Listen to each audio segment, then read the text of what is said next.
disabilities about 20 years ago when Cleena was a 4 and 5 year old child. My background as well is, Pat will know that I worked for a voluntary capacity for many years with Down Syndrome Ireland. I was the treasurer of the Dublin branch, then I was the chairperson of the Dublin branch, and then I sat on the national executive for a couple of years as well. I also, as well as a young parent, were very clear. I listened to some of the parents here today, reminded me of the time 20 years ago we set up a group called Parents for Integration, which is parents of different children with disabilities who absolutely had no services at all. And we campaigned and lobbied for services for our children, because when they were starting school, there was absolutely no services there at all. So that's my background. As well as speaking as a minister, I'm also speaking as a parent. So when I heard some of your comments from the floor and some of the details, I totally identify with all the issues you're talking about, and I think it's very important. I'll respond to some of the individual questions there. I just want to say a few very brief things first of all, because I think it's important that I just get these couple of messages across, because I came here this morning to listen to your views. I heard a lot of views. I've spent the last number of weeks going around talking to parents, talking to disability groups. I've another one today at 1:30. So that's hence my problem that I said earlier on to Paddy. But to go back to the issue is, I want to spend the next 4 or 5 weeks going around. I'm in Galway tonight. I'm going to be in Cork and Clare over the next couple of weeks. I want to meet as many people with disabilities, the parents, and then in that process gather a kind of more up-to-date view of the disability sector. So that's where I'm at the moment. I was also very interested in Rita and Avril's excellent contributions from their own life's experience, because I think that's the important thing there when you're talking about particularly young adults with intellectual disabilities. We have the whole situation of the school leavers issue as well. And my immediate problem is to try and resolve the school leavers' lack of places that happens every May, June. And at the moment I'm working with the HSE on this particular issue. But that is a priority issue for me. But I also want to say as well, my vision for the whole ministry is I want to change the mindset of the broader society on people with disability. Because when I talk about my daughter, when I talk about your children or your brothers and sisters, I'm talking about them as citizens, and they have rights as citizens in this state. And that is the agenda that I want to push in relation to these issues. I also was very interested there, I was smiling when I heard Sinead talking about the PA issue. I remember very close recently, a couple of years ago, when I was taking on somebody as a carer for my daughter Cleena.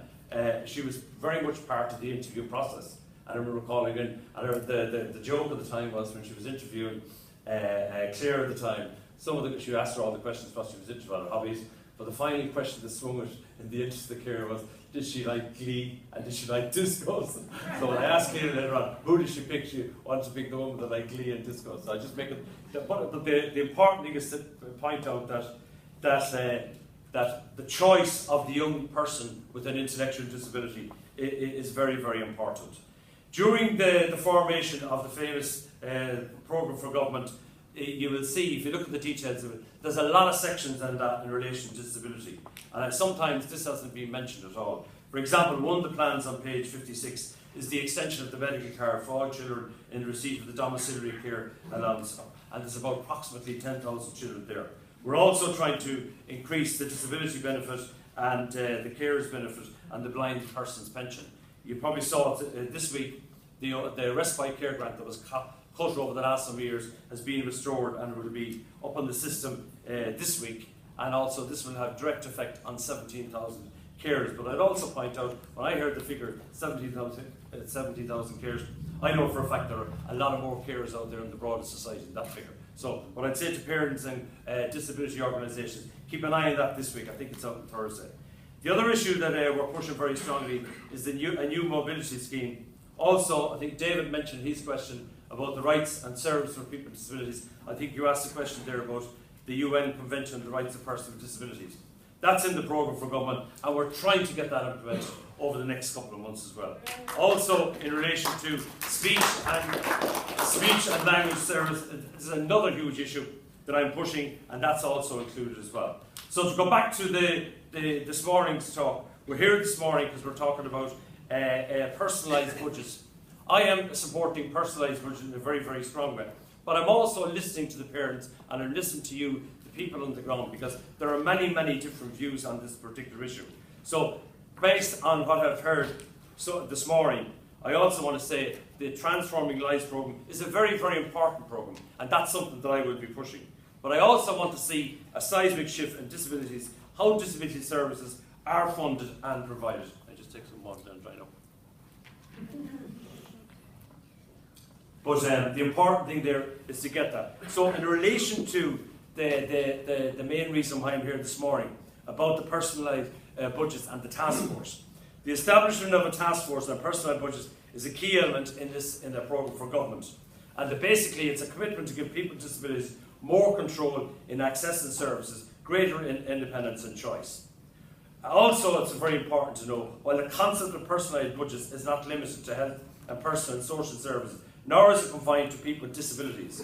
My initial view is that the task force should concentrate on personalised budgets for services for people with disability funded by the HSE in the first instance. Some of the work, as you know already, has commenced on scoping of how to introduce individualised budgets in the disability area as part of Transforming Lives. This is a very complex project, and we heard some of the views here this morning. So what I'm saying is, and it has been examined today as part of a element of commissioning an activity-based funding framework for the whole health sector. So I'm keen to set up this task force, and it will answer some of the questions that you raised this morning. This will help to drive this important project. The first step is to identify a suitable person to chair the task force, and that would be somebody, hopefully, with a long disability experience. The next actions will address the detailed arrangements, including deciding on the membership of the task force and the secretariat, defining the scope of the project and setting out clear terms of reference, developing a project plan and associated timelines. So this basically what I'm trying to do at the moment. So what I'm saying is we're trying to ensure that it's a very complex, detailed issue. We need people in there who have long personal experiences in relation to these issues. In relation to the individualised funding, the reality is that a lot of parents and families mightn't necessarily want it. But we're talking about choice, we're talking about control, as some of the speakers have mentioned already. Some of families of people, particularly with severe intellectual disabilities, might want to have their own model. So what I'm saying is, I'm open to the ideas and we're open to the whole thing. But the key thing is the rights and choice to get the services. The governance of this whole issue has to be correct. We have to be very, very specific. Also, accountability has to be based on evidence-based facts. In other words, we've got to know exactly what the story is in relation to this issue. So these are my main points in relation to the whole debate about the personalised budgets. Also this morning, you did raise some of the questions from the floor. I just want to touch them for a minute, Paddy, if that's okay.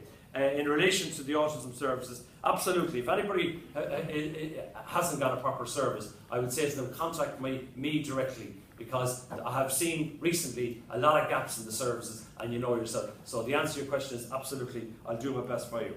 You've seen as well, the little woman over there raised the respite care services.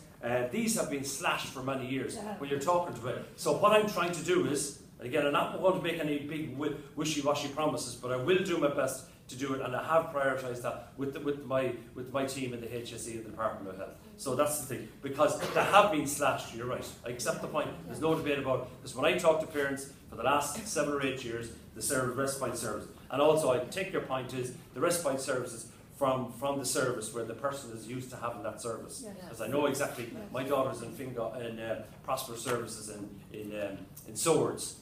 And anytime they do get respite, it's with the staff and the team that they know, and it's just very, very supportive, because you know that they need lots of stability and issues like that. The capacity legislation, I think Paddy asked about that. That is, as far as I know, that's the Minister for Justice, but I'll double check. I think that's going to happen soon.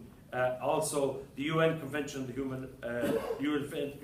Human Rights is going to be dealt with hopefully in the next 6 months. That's my plan on it. The school leavers issues, a number of parents rest about justice and rights and the choice also. And there is a shortage, and there is a huge shortage, so we have to deal with that issue. I think it was Candy mentioned the severe intellectual disabilities. Like, there. That is a huge issue. But I'd say my personal view, but again I left the task force aside this, my personal view is the families and the person with the intellectual disability decide on the services they want. Nobody's going to be forced to take any particular service. So finally, I just want to say thank you very much. I'm only 2 weeks in the job, but basically what I'll say to you is I'll do my best for all people with physical and intellectual disabilities. I will work very, very closely with all families and people who have an interest in the whole issue. And I just want to give a clear commitment that we need to ensure that we get a justice and equality for all people with disabilities. Thank you very much.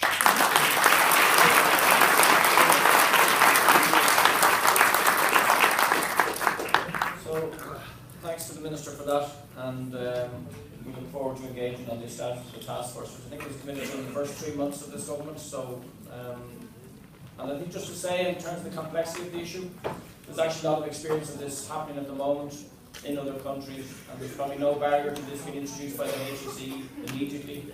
That doesn't mean that we can't be working on the task force at the same time, but there's no reason why funding today could be used to individualise models. So there's no reason why this can't happen tomorrow. Thank the Minister again for taking the time out and giving us a couple of hours this morning.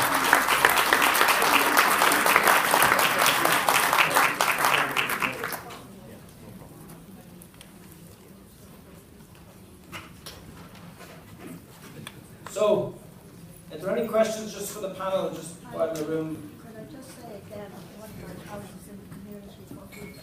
Yeah. Okay.